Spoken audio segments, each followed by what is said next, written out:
नमस्कार, sunrise breaking news के इस बुलेटिन में आपका स्वागत है। मैं हूं आपके साथ किंग करुणेश। आइए देखते हैं सुबह की ताजा खबरें।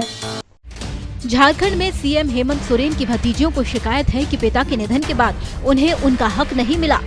झारखंड के सीएम हेमंत सोरेन इन दिनों विपक्ष से भी ज्यादा असहज किसी से महसूस कर रहे हैं, तो वो उनकी ही दोनों भतीजियां हैं, जयश्री और राजश्री।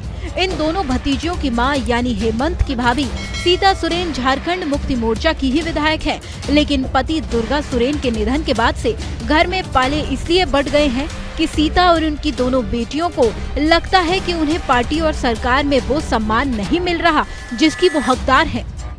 दोनों बहनें जयश्री और राजश्री ने दुर्गा सोरेन सेना का गठन किया था। इस सेना के गठन के कुछ समय पहले से ही दोनों बहनें सोशल मीडिया पर हेमंत सोरेन सरकार की नीतियों की आलोचना करती रही हैं। दोनों बहनों ने MBA और लॉ की पढ़ाई की है। पिछले महीने विजयादशमी के मौके पर इन्होंने दुर्गा सेना का गठन किया था।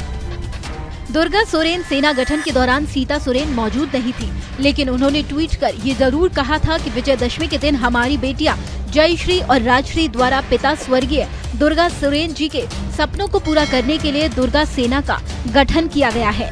आप दोनों को हार्दिक शुभकामनाएं। हमें पूर्ण विश्वास है कि आप दोनों पिता द्वारा समाज सेवा की प्रेरणा के साथ जनता की सेवा करेंगी। JMM के संस्थापक और राज्यसभा सांसद शिबू सोरेन के 3 बेटे थे। उनमें सबसे बड़े दुर्गा सोरेन थे।